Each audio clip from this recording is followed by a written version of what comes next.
Couldn't launch the LinkedIn stream last time. Yep. Couldn't go do that now either. So whatever.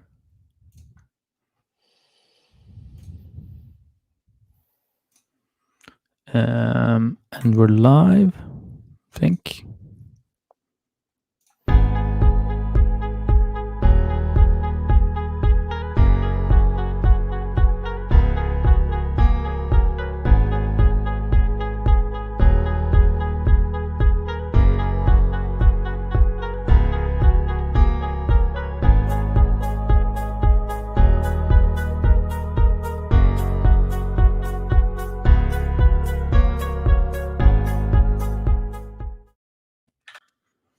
All right, so we're back in the online studio with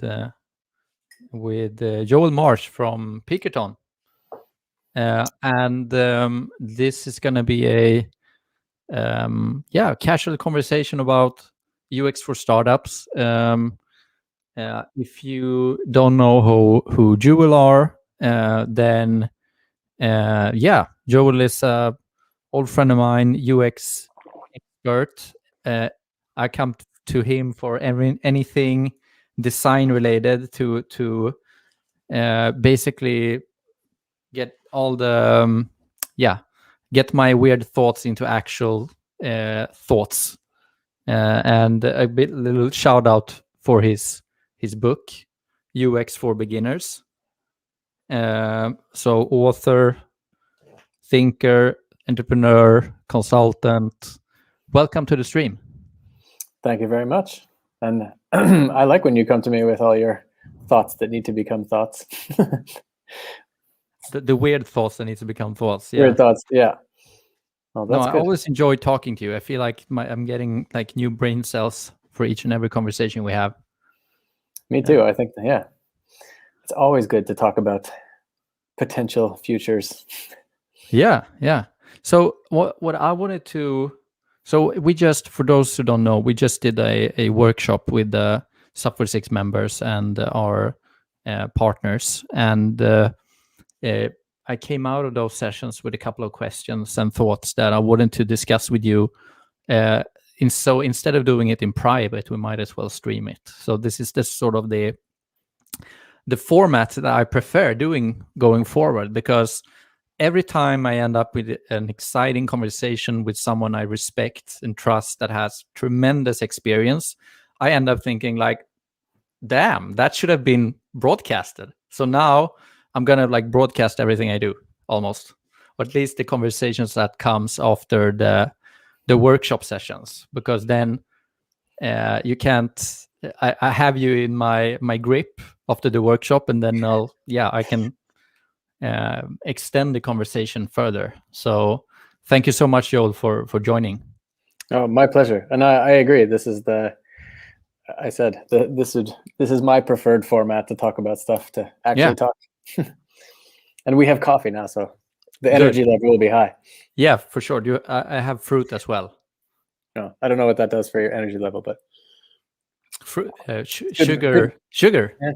The real sugar, fruit sugar. Yeah, it's good for your vitamins anyway. Sure. What did you feel about the workshop? Was it like expected questions, or? Yeah, all of those, or some version of those questions I hear kind of often. How do we test, and who do we test, and how do you convince people to go with what you find in the research and that kind of stuff? It comes up a lot. I think that's the reality of UX. It's not always as clean as a design process diagram might make it look. But that's also why it's a job. So you have to do what we do. Yeah, for those who, like, I did a quick introduction. Do you want to just mention in a few sentences, introduce yourself to those who are listening? Sure. I've been a UX designer. My business card says UX architect now, but I've been a UX designer for about 18 years, and I've probably touched a little of every kind of business and digital thing that's out there. And now I'm the founder of Peakerton, which is a consultancy that works on, we always say we work on high value UX projects. So we're designing or analyzing things like whole companies, or redesigning companies that merge together, or starting new ventures for bigger corporations, and like make or break type UX. Yeah, but that's what we're doing now. We've built at Peakerton, we've built a piece of software that helps us collect data really fast for analyzing customer experiences. So often, even in a day, we can start to have an idea of how you compare to competitors. And so, yeah, deep UX. Nice. I have a couple of questions lined up. Do you want to just quickly mention, before we dive into it, what is UX and why should anyone care? UX is effectively a design discipline. I think asking the question, what is UX, is the best way to start a fight between UX people, because it's one of those fuzzy things. It's like, what is good? But UX is basically the process and the role of understanding how to turn the customer's needs, wants, perceptions, etc., into products and services. And that's very vague, but sort of a customer first or user first perspective on everything that you're building in a company. That's yeah. Sometimes people confuse it with UI. Why? What's the difference? I think that most UX and UI people would agree that UI is part of the UX. So UI, user interface, is basically the visual part of UX, the part you can see. And my one-liner is UI is what you see and UX is why you see it. But UX is everything kind of behind all the stuff that you see. So it's the behavior part, and there's a business element, but it's the structure. It's all the stuff about the product and service you might not think about because it's not obvious. But when you're frustrated with something, it's usually not because of the styling and the typography. Or it could be, I guess, but usually it's deeper than that. It's, you expected one thing and you got something else, and that's not necessarily a style problem. So UI is part of UX would be the short answer. Got it. I'm curious, like you mentioned during the workshop, like we are on peak UX right now. I wanna dig into that for a second. What do you mean? Like obviously there's a trend now where like UX is the thing, and everyone is talking about it. Every designer out there or front-end designer changes their title to UX whatever. Like, yeah. So it's peak UX. I agree. I've seen it as well. But why is it like that? And what's next? What's the next peak?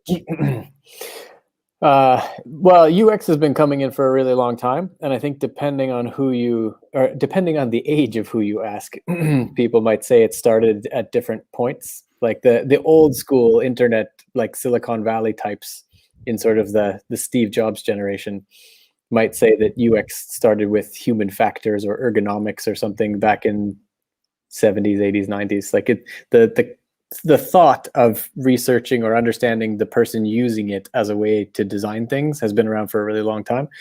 But UX as a job title in the digital or startup or design world really didn't kick off until like, now I'm going to pull a year out of the air, but like 2005-ish, somewhere around there is when it like more people started to pick up on it, and the idea that understanding the customer was valuable started to be in people's awareness. So then, since then, like I was an art director before a UX designer. I went to school in 2002-3 to be an art director. And I got into UX in 2007, 2008. And like in 2009-10, I worked on a huge website called Stardoll that they had 100 million users when I was there. At the time, it was bigger than Twitter. And UX was something that they had in their job ads, but when I worked there, people just called me the designer who wants to measure everything. So that's kind of where it was in the terms of normal awareness. But now, now there's boot camps, and I mean, my book is like the book sales are going up, and we're not doing anything to market it. So we're not selling the book. It's just increasing because of word of mouth, and there's more people that are looking at it. And that's also a bad thing, I think, as well, that we're getting to the point where so many people want UX that we have people who don't do UX who are changing their job titles, like you said, and we have people that have done a weekend course in UX, and then they go get a job as a UX designer and realize that they have no idea what they're doing. And so like there's also some downsides to that whole UX thing, and I think there's a little bit of an undercurrent of people feeling like they're losing faith in UX, or we're starting to realize that if you take some of these common UX things and you multiply them by 1 billion users, like on Facebook, that we can also create some problems on a huge scale. So like you can make something like Facebook addictive, and then you can turn that into data, and you can use that data to shift elections. And so that's becoming a big ethical conversation in UX. So now like companies that are not tech savvy and not quick on the digital thing also know that UX is around, and they're starting to understand they need UX designers too. And so there aren't many. Most of the world is starting to be aware of UX. You mentioned something interesting there regarding the impact of UX, and I think that like if you look at where everyone is looking for inspiration when it comes to startups and building great products, is like a very product centric Silicon Valley, right? And they started designing product from a behavioral science point of view very early on. And do you have any, like, is that one of the reasons where, like, obviously there's an ecosystem in place, like a lot of money moving around and a lot of investors and a lot of really smart people in one place, but like I've seen this debate happening more and more often. But if I circle back a couple of years, I've seen that the product designs that have come out of Silicon Valley in very early on has been very design focused and user behavior centric. Is there any other places in the world where the focus on the user behavior or UX has been in the same center, or is it just like a Silicon Valley trend? What's your take? No, I mean,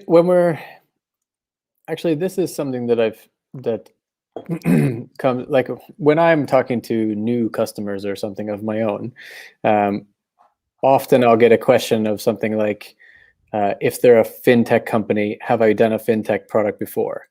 Or like, have you done this before? And there's almost this assumption that if you haven't done UX for a particular industry before, then maybe you don't know how to do UX for that.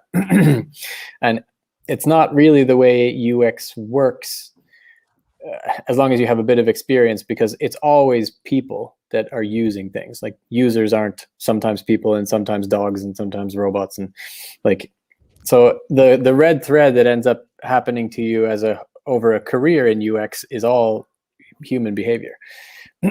So in that sense, I think Silicon Valley was just more aggressive and more focused and louder about it in the beginning. And I think some people were doing just like cheap business tricks and selling it as behavioral science too.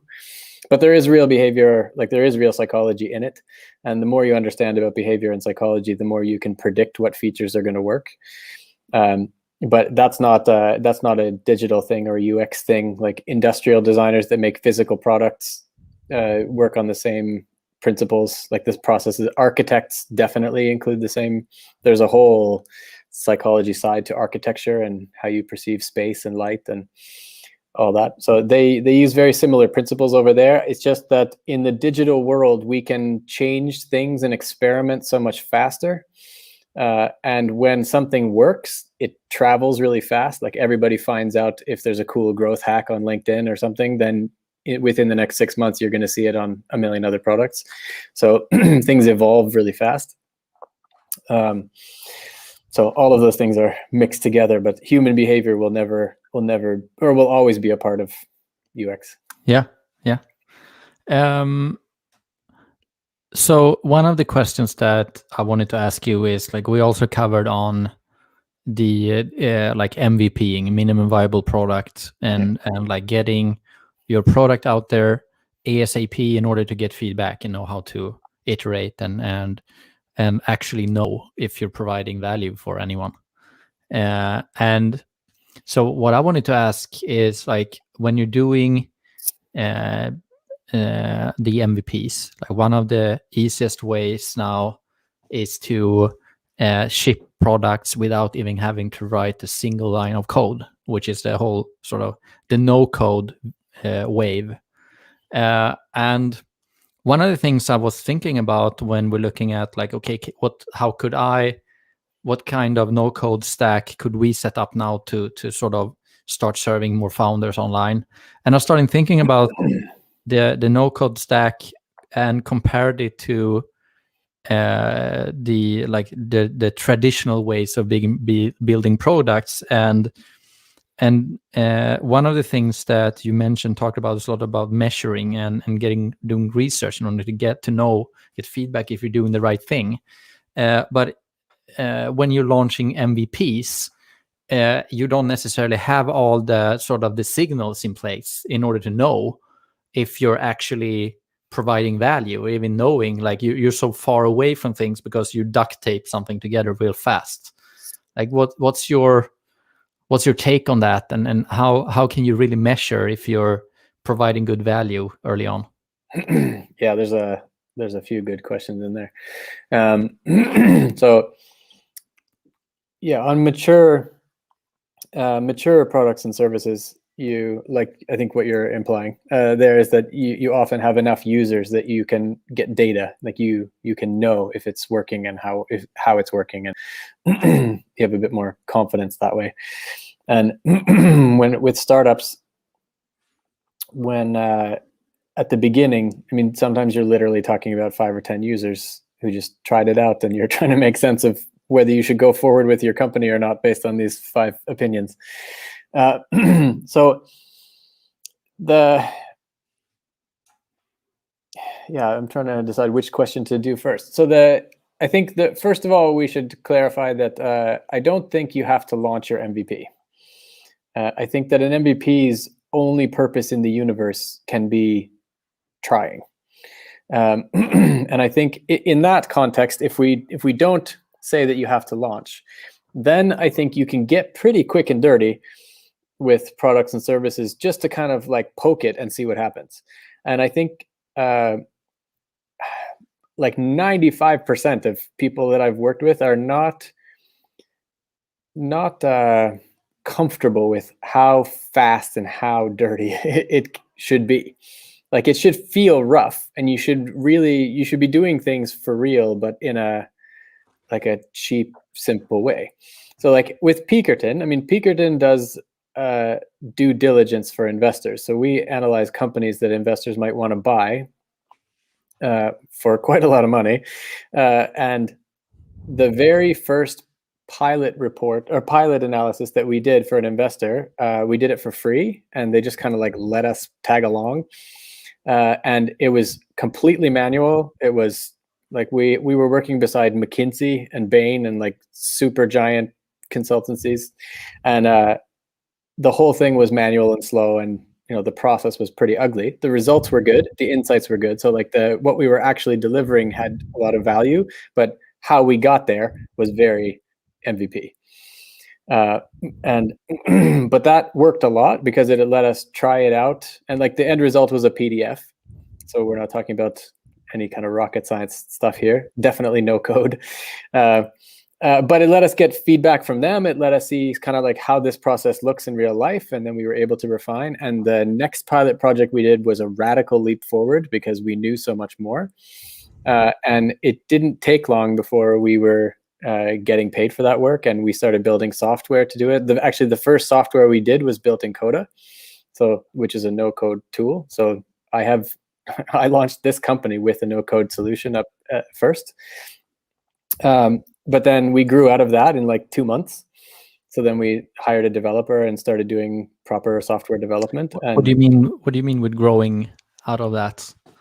Was it just like, okay, the functionality is not enough, let's start putting in some money now to make it? Or it's what's no, that? there was no. It wasn't about money. Although I guess we had to pay the developer, so in that way it was about money.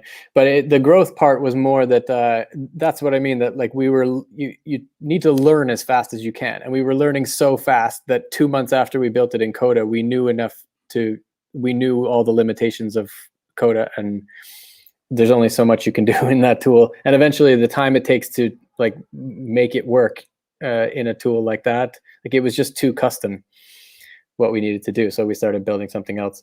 And now we have, I mean, it's only a year later. Now we have a one-of-a-kind tool. We've spent time looking for other data sources and other tools that can help us in the analysis. And like what ours does just isn't out there.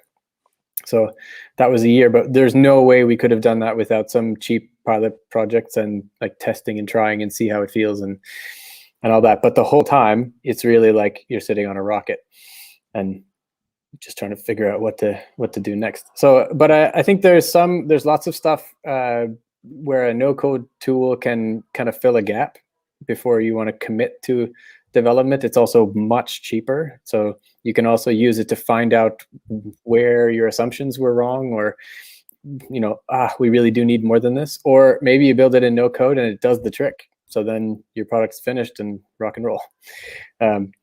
So, but I think it depends. And I think there's also cases, I don't think anybody should do a no-code MVP just for the sake of having a no-code MVP. Like that's also a bit of a trendy thing. So you need to pick it as the right tool. Yep, that makes sense. Jumping on to another topic that I wanted to discuss with you or ask. There's obviously many shifts now going on in terms of different platforms and different interface in which consumers and companies are interacting with each other, and the consumer behavior is evolving all the time, right? And I just want to pick your brains on the way to approach your first product. Like, are we doing website or are we doing mobile first? Website first, mobile first? Should you do a website and then have it just a mobile friendly interface that dynamically shifts? Like, what generally do you go to define on what to pick first and why? There's one of my favorite quotes. It was just some random guy on Twitter, but it's such a good way to think about product management. His quote was, "Bound your risks and get after it." And the general sentiment there was like, take your time and make sure that you can't really screw anything up big. So like limit what risk can happen, and then just run. Because if all of the potential worst case scenarios are not so bad, then you need to just go as fast as you can. And because the process of actually trying to do a thing is where you learn all the stuff about what that thing should be. Even if you were pretty confident at the beginning that you knew what it was supposed to be, there's no replacement for actually doing it. So that's I guess my first feeling always is, just make sure nothing really ridiculous can't happen, and then do. So if a website will do most of the job and any downsides of it are just going to be like somebody on their phone didn't really like it for now. I mean, it's a temporary problem that you can fix. So do it if that's right. Or if everybody's going to be doing it on their phone, maybe a mobile website is best or whatever. Like, you have to think about what it is. But the other thing I like is saying from, I think developers say it more, but it's something to the effect of make it work, make it right, make it fast or make it scale. So, and the first one is just make it work, like make it functionally do the thing that you're trying to do, even if it's ugly and hacked, and if you have to throw out all that code later, or if it's a no code thing or whatever. Like, it has to work first before anything else can happen. So what's the least you can do to make it work? And then when it works and the thing can happen, now you can talk about, okay, now how should we have built it? And now so now you can pick the right technologies and methods, and you can hire the right people and all that stuff. But that's very hard to do in real life, those things. Everybody wants to just hop in and do whatever is fun, and the favorite ideas get protected, and blah blah blah. So the real answer, I think, sounds simple and is hard. Do you feel like, obviously, like plenty of consumer solutions now are app oriented? Do you feel like there's like this breaking point where it makes more sense to do website first over mobile? Or I'm just thinking like screen real estate or functionality or frequency of use, or like, could you comment on it? Yeah, definitely. I actually made a graph on my old blog once where one axis is shallow or deep tasks, and the other axis was basically screen size. And the general principle there is that for tasks that are not too deep but are fast or frequent, then phones are great. You don't need a lot of space because the task itself doesn't have a lot of moving parts.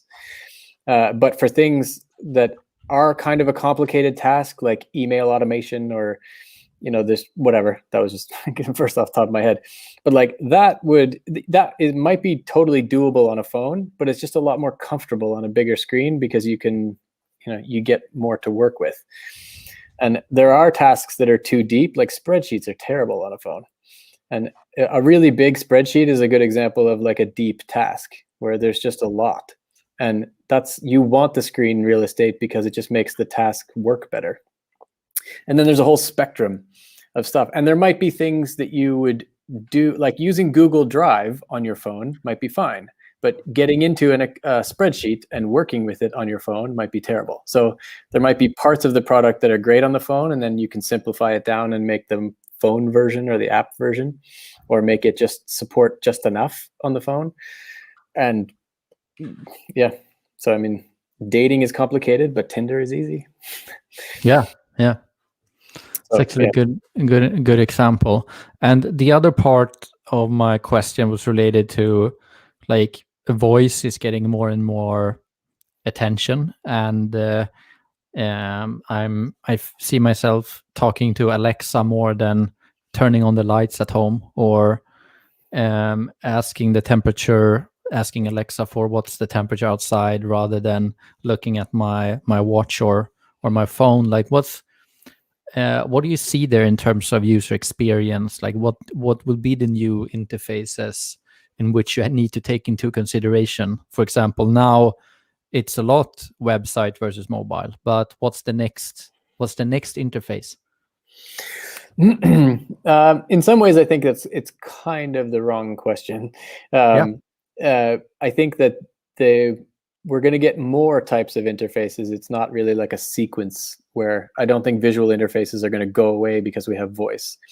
There are things that voice is really bad for, just fundamentally, like doing anything that requires privacy out loud right away, there's huge friction. Are you going to say all these private things out loud? Like, are there other people around? You need a special space for that or something. So there are limitations, but there are limitations with visual interfaces too, like distance, and I need to be here interacting with the screen. So the future is probably a combination of lots of things, all as you need them, when you need them, how you need them, and that's context is probably the answer to your question, that you need to choose the interface or interfaces that are best suited to what you're doing and where you're doing them.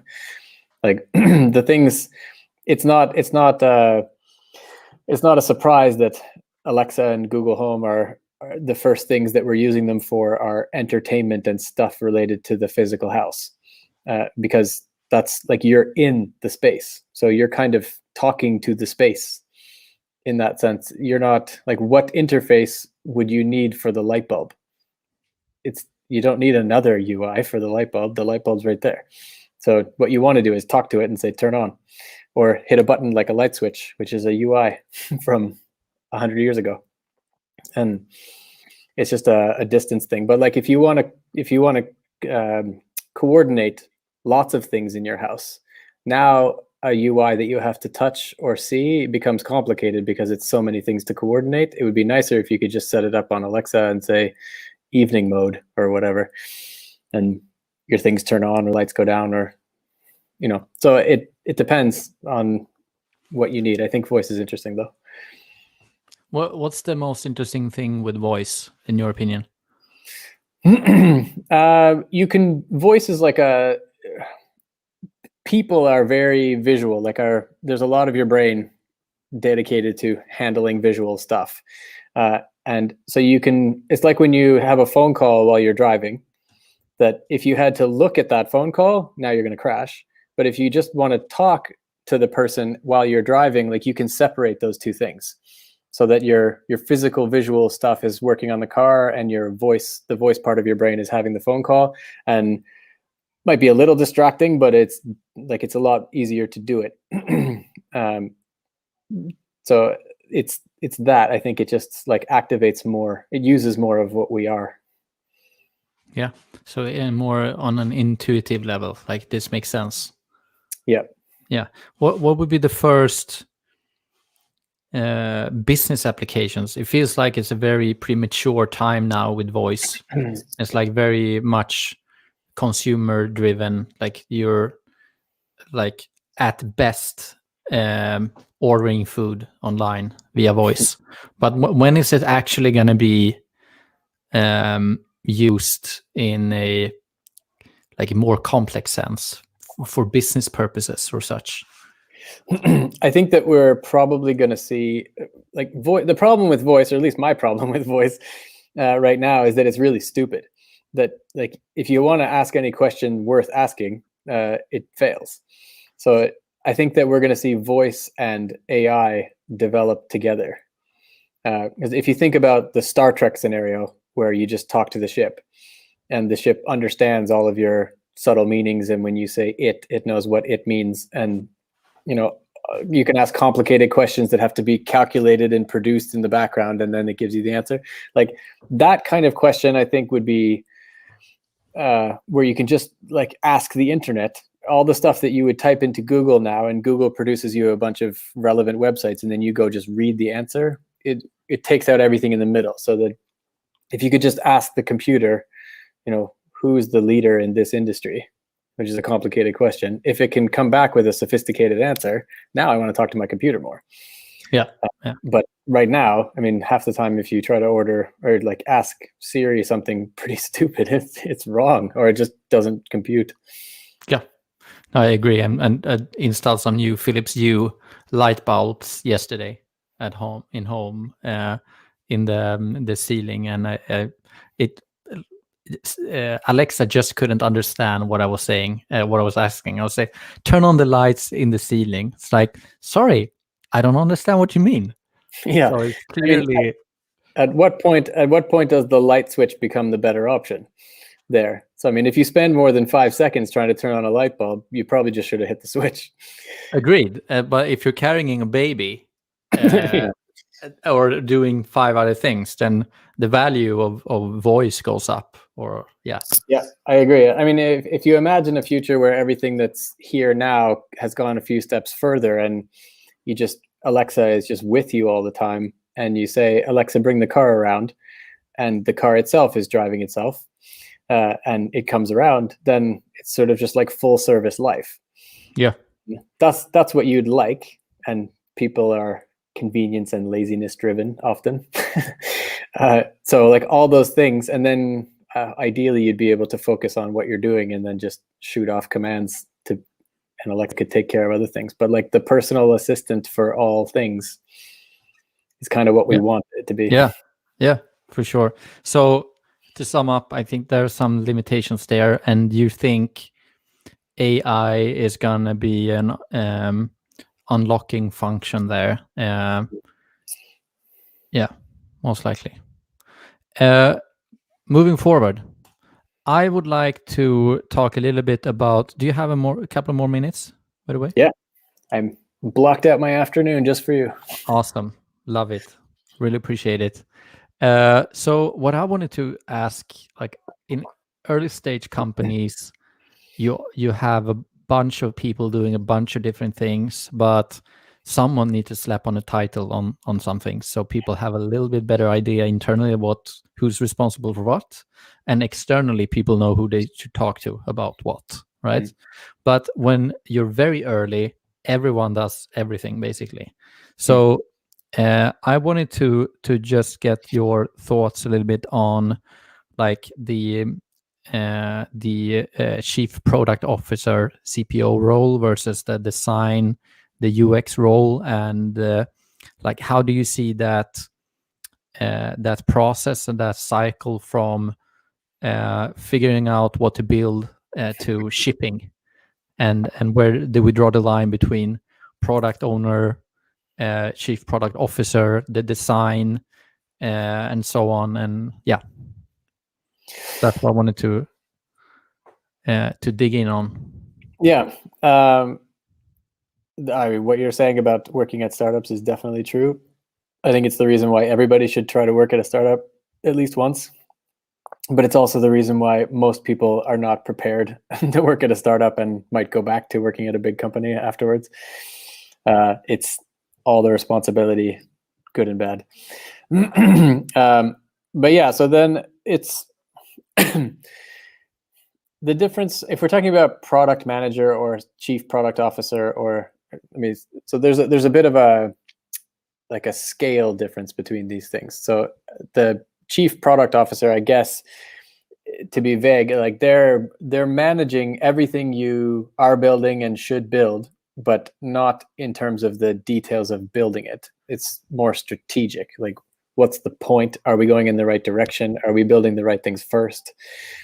That, but then if you come down in scale a step, you might get something like a product owner who's running the process of building, and they're the ones actually looking at the specific tickets or features or whatever you're working with, and shuffling the priorities. And I mean, at Peakerton, Nicholas is our director of research, and he's shuffling. That's I was going to say that's his job. His job is not to shuffle things, but he's shuffling priorities all the time based on what we learn and talk about. And it might be a similar set of possible things to build, but what's best to build next is kind of a fluid conversation. And then design roles don't have to be product roles. You can have a designer in the marketing team, for example. But then we're talking about execution a lot more. And so then it's, what exactly, how should this look, and do all of our things look consistent? And, does the UI, do we have a design system for all the UI pieces or whatever? So that's kind of the scale of that is much smaller, but then you're much more involved in the details and what actually gets made. So in a startup, you need somebody to be thinking about all of those scales. And that might be the same person. So you might have a CPO who's a designer from the beginning, but out in the world, there are chief product officers who have never designed or coded anything. They're like a project manager type person or a product owner, Scrum person. There's lots of ways to get to CPO.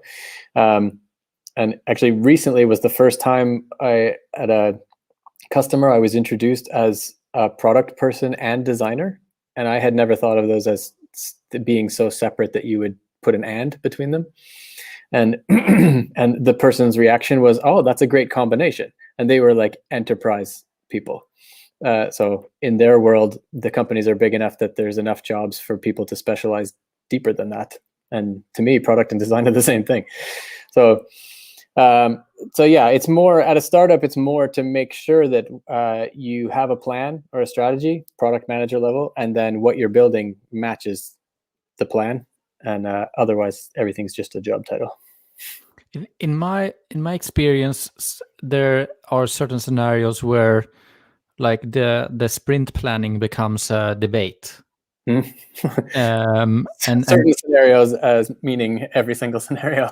Exactly. And when like where do you draw the line from like, okay, this we can discuss this versus this is already set in our strategic direction, this is execution of something we already decided upon. Like where do we where should one draw the line from like shifting, making changes and priorities in tickets and what to ship and not? Who owns that, in your opinion? Yeah, the who owns that is probably a different answer depending on the company. I think there's lots of mixes and lots of bad mixes too. So I think organizations are almost never set up the way they ideally should be. And I should say I'm not a Scrum Master type person. So I usually love it when there's somebody else who wants to handle the agile ticket burn down chart planning type stuff. But for me, or I can, like, we talk about these are, so my personal beliefs on this is that that the product manager should be working really hard to make sure that everything about the strategy is the right direction based on what you know now, and information changes. And if information changes so that the answer changes, you should change. But that's what the product manager role kind of is just always thinking about that. Like, what are we doing? What's everybody else in the market doing? And does our product get us there? And that, and then all the people that are more focused on implementation, I think, in my opinion, there should be a degree of freedom about how they execute that strategy in the details, because otherwise you get into this hardcore micromanaging. Like, if the product manager is involved in the argument about tickets, it's too deep.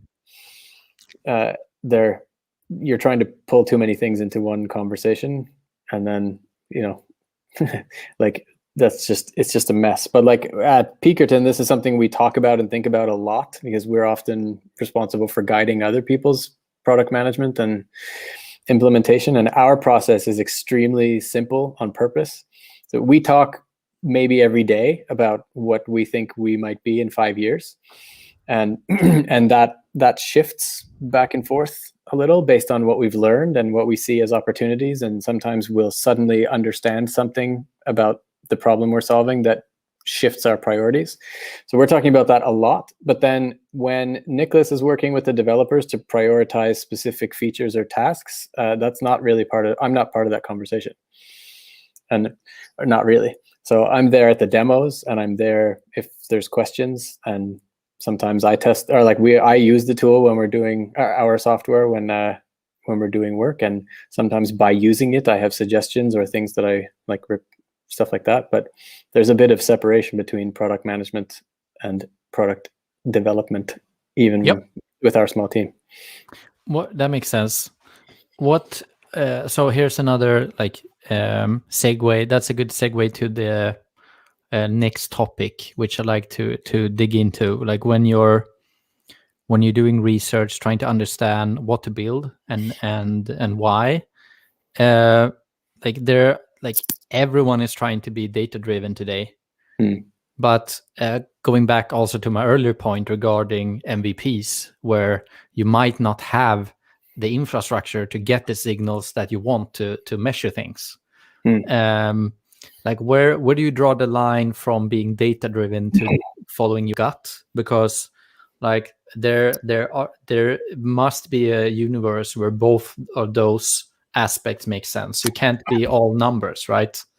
But you can't be all gut either, right? Yeah, and part of that issue is in the sort of the framing of that data or gut. I think that like I always want quantitative and qualitative reasons to believe in something, not one or the other, but both. And it doesn't have to be data from my own users in my own product, but I want something from the world that's a fact. And so data locks you into this like numbers and charts thinking. But facts are just things that are not based on your interpretation too much. So if you can say there are definitely 20 million people that need this, then that's a fact. It's a number, but it's not data per se. And there's lots of other things where that might be fuzzier than a number, but it's still like you can still rely on it. It's not filtered through some political party or something about the world. So there's lots and lots of facts. You can just go out, if you go out into the world and like watch people discuss things on forums or social media or whatever, and if you say, I can see lots of people talking about this topic, it's not data in the scientific sense, but you personally saw it. So it's at least worth looking into. And then gut feeling kind of implies this like improvising vibe, like you're winging it, or, you know, forget the world, I'm just going to do what I love. And if you're an artist, great.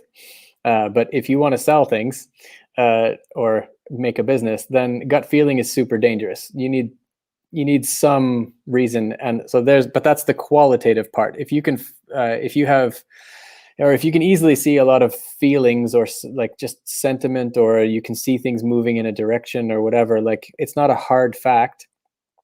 It requires some interpretation. But if you can get something quantitative and something qualitative that agree with each other, now we're talking about a good insight.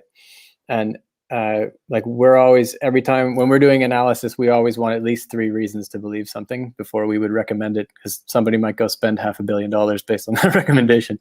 So we feel that responsibility really heavily. But yeah.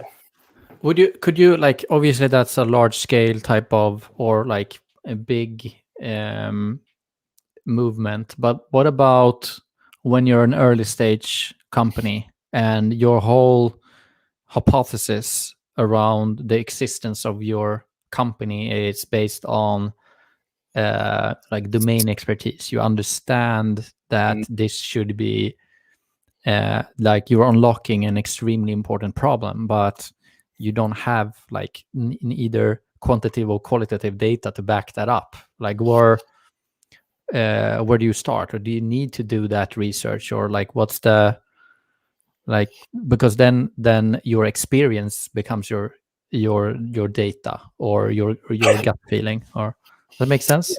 Yeah, if you have real domain expertise, so if you have spent a long time working in a particular area and you've seen a lot in that area, that probably is the qualitative part. And then what you're really looking for is you want some other source that isn't you to indicate the same thing. And I'm even hesitating to phrase it like that, because you should also go out and look for indicators that you're wrong.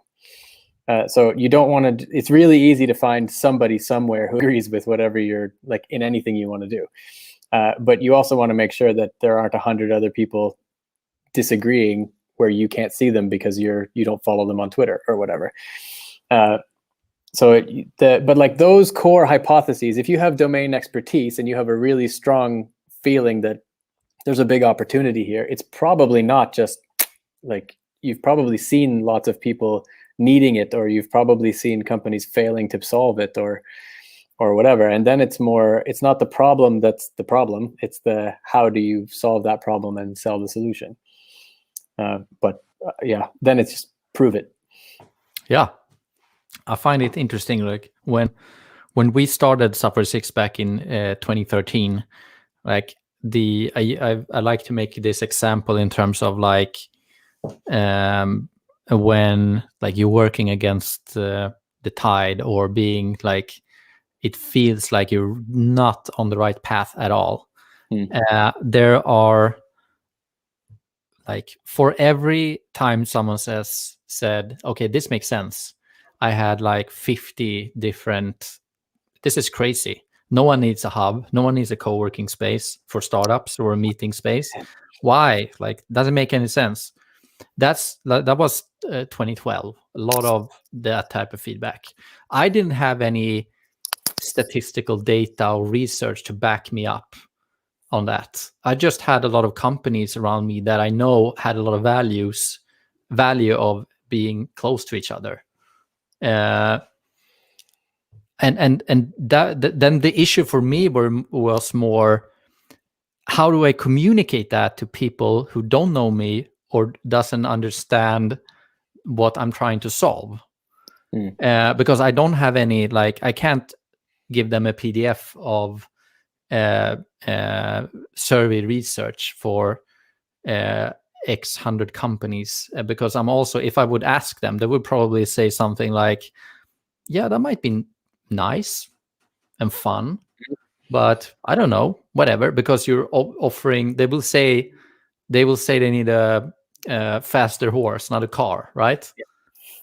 So we're like, yeah, so I'm trying to figure out, if taking that example, like if I would have listened to what everyone said, Sub 46 would not have been launched, right?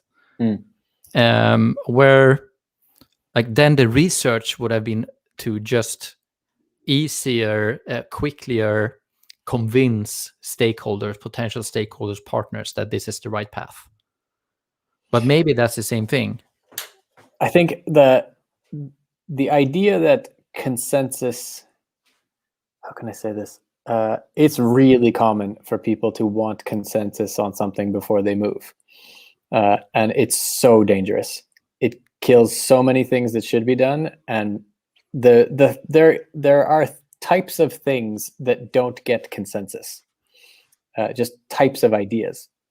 And the kinds of things that make good or innovative businesses are exactly the kind of thing that doesn't get consensus. It's like, before you've built anything and done anything, it's really hard to put a room of 10 people together and say, do you think this will work? And like, the odds of all 10 people going, I think so, it's not going to happen. So that's maybe the difference between an insight and a fact, is that there is a leap at the end where you're like, I see it. But a lot of, like, most startups fail in the first couple of years. So there's lots of insights that actually weren't that good. So I think it's not good to say, you're not right because everybody disagrees, and you're not wrong because everybody disagrees. I think there's lots of complexity in there, but that's also why experimenting and MVPs and stuff are a good idea. Because if you can do a cheap try and it's just like a horrible failure, then all right, didn't work, try something else. But like, I mean, that one, if I was going to try to make a business case and there were for co-working spaces and there were no co-working spaces, I mean, now it's obvious that was a good idea. But if there was no such thing and I was going to make a case, I think I'd want to hear from lots of like little teams that office space was too expensive, or there's nowhere to sit. It would be nicer if we could sit in an office, or like there's a lot to gain from being part of a network of other entrepreneurs, and I don't know where to find that. Or a lot, like, there's this sort of, that's what problems look like when it's a gap. It's like this empty space where people don't know how to say it, but it's there. And then if you can just talk about how many companies are like 1, 2, 3 people. And so if you can say, like, every time I talk to a small team, they talk about this kind of thing. And there apparently are 10,000 companies like that in Stockholm. I think there's something there. Then to me, that's qualitative, quantitative, and then a little magic to make it work. Yeah. No, it's definitely sometime you need to take that leap of faith and go for it to know when studies needs to go to action and go from analytical part to execution. Yeah. Really good insights, Joel. One last thing before we end. It's already 4:15. Wow. Time flies. When every time I talk to you, it feels like time flies. I want to end this fireside chat with your top 3 recommendations for startups when it comes to UX. Ooh. Research first. Research as long as you need to. Like the bound your risks and get after it thing. The first part is bound your risks. So Research is how you do that. So take the time to understand in a really deep way what you're trying to do or fix, or like what's the purpose of your whole thing, and take years if you have to. Just like, you should be the absolute world expert on this little thing that you want to do. And then when you can take that apart and put it back together and understand it in a better way, then so that's the first recommendation, is the research, like really research it. And then the second recommendation is just run faster than feels comfortable. That you should be learning like as fast and as aggressively as you possibly can. If like, go on the bus and watch people use apps if that's going to help, like over their shoulder, or that people are afraid to go talk to people or go out and look at it for themselves. And that's the part where I learned the most. Just talk to people, like a lot of the kind of people that you're trying to talk to. And eventually, honestly, it often takes 10 or 15 interviews with the right kind of people. And then you start hearing the same things over and over and over. And then the doubt is so small because you've heard so many people independently say it, that, okay, there's a thing here. And then just, build your product as cheap and fast and test it and see what happens. And Elon Musk launching rockets is such a great metaphor for this. Like, he crashed so many rockets in the beginning, but that's the point. And he loved it. And it was like, almost this time, let's do it again. And so, crash some rockets, go up and, be a little embarrassed or try and fail a little bit just to see where it falls apart. And that. So yeah, that's all part of moving quick. So that'd be 1 and 2. And number 3 is maybe I always like the advice, try to prove yourself wrong. Just relentlessly look for any place you might be assuming something that is going to kill you. And it sounds negative, but in the real feeling of it is, every time you find something that you're wrong about, you go, oh yes, found one. That's really counterintuitive for a lot of startups. Like, you're spending your entire existence trying to prove that you're right? Yeah. Would you give an example to what you mean?